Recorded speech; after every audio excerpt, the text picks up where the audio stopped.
தந்தை, மகன், தூய ஆவியானவர் நம்மை நிறைவாக ஆசீர்வதிப்பாராக.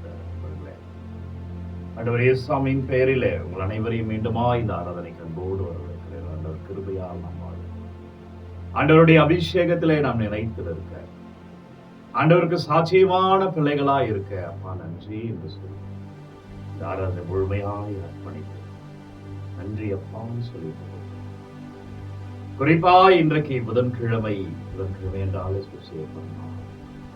அதிலும் சிறப்பாக இன்றைக்கு அருளானந்தருடைய புனித அருளானந்தருடைய நாம விழாவை கொண்டாடுகிறோம். தலை வெட்டப்பட்டு ஆண்டவருக்காய் ரத்தம் சிந்தி இந்த இடத்திலே அவருடைய ரத்தம் சிந்தியதோ அந்த மண் முழுவதும் சிவப்பு நிறமாய் மாறி அவருடைய வல்லமையை, அவருடைய ஆசீர்வாதத்தை பிரதிபலிக்கிறது என்றால், ஆண்டவருக்கு சாட்சியமா நாம் நிற்கிற பொழுது நாம் வாழ்வோம்.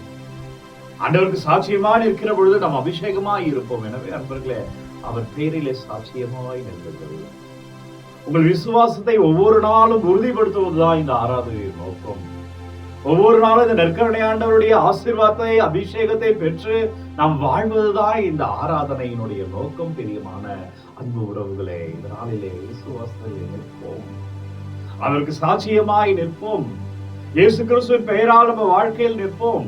நம்ம வாழ்க்கையில என்ன நடந்தாலும் ஏது நடந்தாலும் அவர் இருக்கிறார், அவர் வழி நடத்துவார், அவர் நம்மை கைவிட மாட்டார், அவர் நம்மை ஆசீர்வதித்துக் கொண்டிருப்பார் என்ற நம்பிக்கையிலே முழுமையாய் அர்ப்பணித்து அவர் பெயரில் நிற்போம். அருளானந்தர் என்றார். இன்றைக்கு அவர் நாம விழாவை இந்த உலகம் கொண்டாடுகிறது. அன்றைக்கு அவரை வீழ்த்தினார்கள், தலை வெட்டப்பட்டார். ஆனால் இன்றைக்கும் அந்த பெயர் தூய அருளானந்தர் என்ற பெயர், அவர் பெயரில் ஆண்டவருடைய வல்லமை, ஆண்டவரின் ராஜ்யம் வளர்கிறது என்றால் அவர்கள் தான் ஆசீர்வாதம். விழுந்தாலும் எழுப்போம்.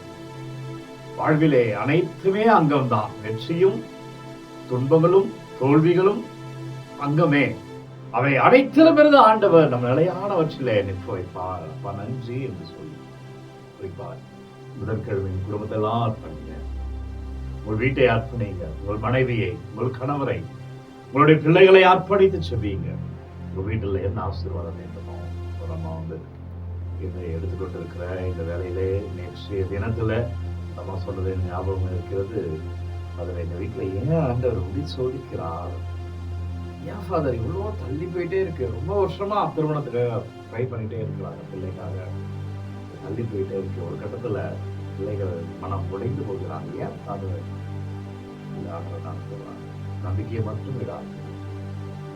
இறையேசுவில் பிரியமுள்ள அன்பு இறை உறவுகளை, இதோ இந்த ஆராதனை தொடர்ந்து பார்க்கிற நற்கருணை ஆண்டவருடைய அன்பு பிள்ளைகளை, நம்பிக்கையை மட்டும் விடாதீர்கள். நம்பிக்கையோடு தொட்டவள் குணமானார். யாயிர் அவருடைய வீட்டிற்கு இயேசுவை அழைத்து செல்கிறார். அழைத்து செல்கிற வழியிலே சொல்லுகிறார், உன் மகள் இறந்து போய்விட்டார், போதர்களை தொந்தரவு பண்ணாதே என்ற உடனே அந்த யாயிர் நம்பிக்கை இழக்கிறார். அப்ப இயேசு அவருடைய சொன்ன வார்த்தை தான், நம்பிக்கையை மட்டும் விடாதே, நம்பிக்கையை மட்டும் விடாதே, துணியோடு இரு. இயேசு அந்த வீட்டிற்கு போகிறார். அந்த இறந்த அந்த சிறுமியை உயிரோடு கொண்டு வந்தார். காரணம், அவருடைய தந்தை நம்பிக்கையோடு வந்தார். இயேசு சொன்ன வார்த்தை, நம்பிக்கையை விடாதே. அவர் நம்பிக்கை விடல. நம்பிக்கையை விட்டுறாதீங்க, ஒப்பு கொடுப்போம். நன்றி அப்பா. ஆண்டவரே உம்மை துதிக்கிறோம், நன்றி அப்பா.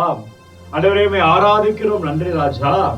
ஓ நற்கருணை ஆண்டவரே, வல்லவரே, நல்லவரே, எங்கள் குடும்பங்களை அர்ப்பணித்து, என் பங்கில் உள்ள ஒவ்வொரு குடும்பங்களையும் அர்ப்பணித்து, இந்த ஆராதனை பார்க்கிற ஒவ்வொரு குடும்பங்களையும், ஒவ்வொரு பிள்ளைகளையும், குடும்பத்திலும் தேவைகளையும் அப்பாவும் பாதத்தில் வைத்து ஆராதனை செய்கிறோம். அப்பா உமக்கு நன்றி செலுத்துகிறோம் ஆண்டவரே. நன்றி இயேசுவே. ஆண்டவரே, எங்களை ஆசீர்வதிப்பதற்காக, அப்பா உங்கள் வல்லமையில நாங்கள் நிற்க வேண்டும் என்பதற்காக, உமது அருளை நாங்கள் தொடர்ந்து அதை நாங்கள் ருசிக்க வேண்டும் என்பதற்காக அப்பா நன்றி செலுத்துகிறோம். நன்றி. பிரியமான இறை உறவுகளே, அருளானந்தருடைய விழாவில, தூய அருளானந்தருடைய விழாவில இறை வார்த்தை தருகிற ரோமையர் புத்தகம் 1வது அதிகாரம் 6வது வார்த்தையை எடுத்துக்கொள்ளுங்க. நற்செய்தியை முன்னிட்டு வெட்கப்பட மாட்டேன். ஆண்டவரை குறிச்சு வெட்கப்படாதீங்க நண்பர்களே, அவர் உங்களை சாட்சியப்படுத்தலாம்.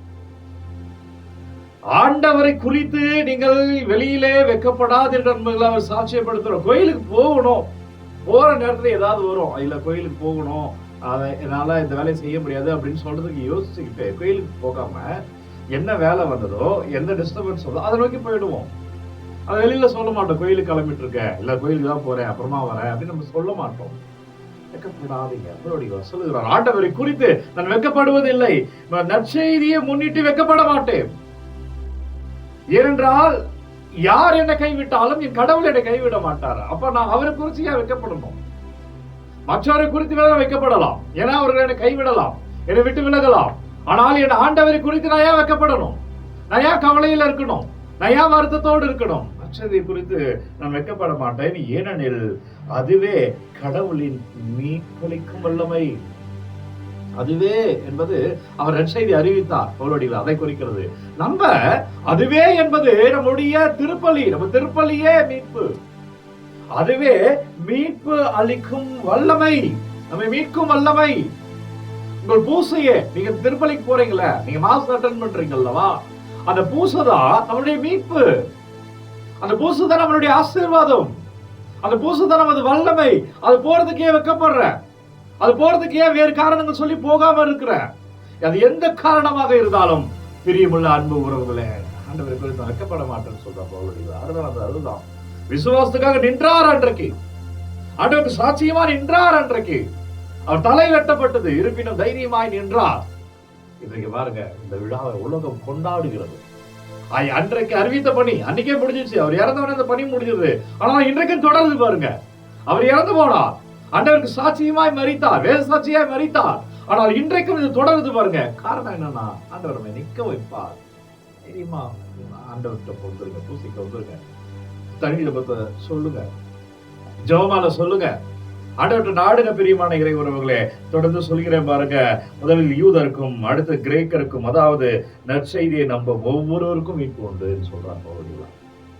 யாரெல்லாம் இந்த ஆண்டவரை நம்புறோமோ, யாரெல்லாம் இந்த ஆண்டவர்கிட்ட வரமோ, யாரெல்லாம் இந்த ஆண்டவர்கிட்ட நம்பிக்கை வச்சிருக்கிறோமோ, அவங்க எல்லாருக்குமே மீட்பு உண்டு. அருளானந்தர், தூய அருளானந்தர் நம்பினார்.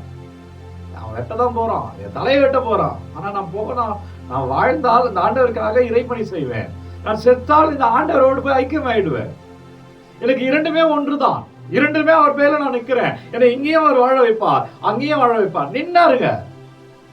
என்ன நேர்ந்தாலும் நீங்க நம்பிக்கை மட்டும் விடாதீங்க. இயேசு இதுதான் அவங்க யாயிர்கிட்ட சொல்றாரு. தன்னுடைய மகள் சாகும் தருவாய், இறந்துட்டானே சொல்லிட்டாங்க, உன் மகள் இறந்துட்டா, இயேசுவை துன்புறுத்தாத, டிஸ்டர்ப் பண்ணாத, போதகரை தொந்தரவு செய்யாதுன்னு சொல்லிடுறாங்க.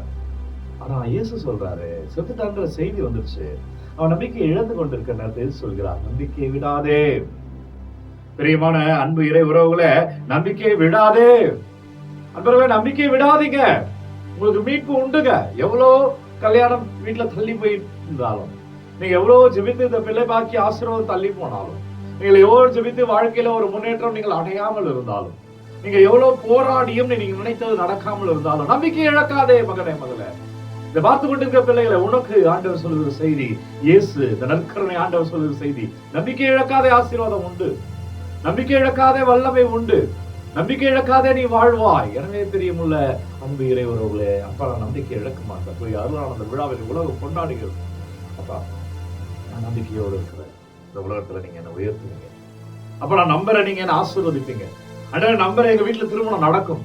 நான் நம்புகிற குழந்தை பாக்கியங்கள் தடைகள் எல்லாம் நீங்க குழந்தை பாக்கியம் அபிஷேகமா, தடையில் உள்ள பிள்ளைகள் அபிஷேகமா குழந்தையை பெற்றெடுப்பார்கள். நான் நம்புகிறேன், பிள்ளைகள் என்னவெல்லாம் தேவையாவை அனைத்தையும் நடத்தி அவர் வாழ்வில் அந்த ஆசீர்வாதம் காண்பார்கள் என்று நம்பிக்கையை வச்சுட்டு நன்றி நம்புகிறோம். ஆண்டவரே, தடைகளை நீக்குவீங்க, ஆசீர்வாதங்களை பொழிவீங்க.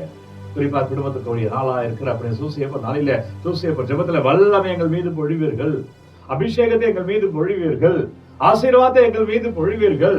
ஒரு கிருபையால் நாங்கள் நிற்போம், ஒரு பெயரால் நாங்கள் வாழ்வோம். நம்புகிறோம் ஆண்டவரே, நம்பிக்கையோடு ஜெபிக்கிறோம். உங்க விண்ணப்பங்களை எல்லாம் ஒப்பு கொடுக்கிறேன், ஒரு விண்ணப்பங்களை எல்லாம் ஒப்பு கொடுக்கிறேன், ஒரு தேவைகளை எல்லாம் ஆண்டவர்கிட்ட அறிக்கையிடுறேன். அப்பா நீங்க தொடுங்க, ஆண்டவரை ஆசீர்வதிங்க. இயேசு ராஜா உங்கள் கிருபையில வல்லமையான இறை ஆசீர்வாதத்தை ஒவ்வொரு பிள்ளைகளும் பெற்றுக்கொள்வார்களாக. ஆண்டவர் பெயரிலே வாழ்வீர்களாக. நீங்கள் என்னவெல்லாம் விண்ணப்பங்களை அனுப்பினீர்களோ அவை அனைத்து ஆசீர்வாதமாய் பெற்றுக்கொள்வீர்களாக. எல்லா வல்ல இறைவன் நம்மை தந்தை, மகன், தூய ஆவியார் நம்மை நிறைவாக ஆசீர்வதிப்பாராக. இதனாலும் இனிய நாளே. நண்பர்களே, உங்கள் அனைவருக்கும் திருவிழா நல்வாழ்த்துக்களை தெரிவித்துக் கொள்கிறேன். வல்லமையான இறைவன் ஆசீர்வதிப்பாராக. God bless you. Take care.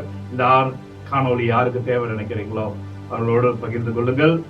உங்க கமெண்ட்டை நீங்க மெசேஜா அனுப்புங்க. உங்களுக்காக நான் தொடர்ந்து ஜெபிக்கிறேன்.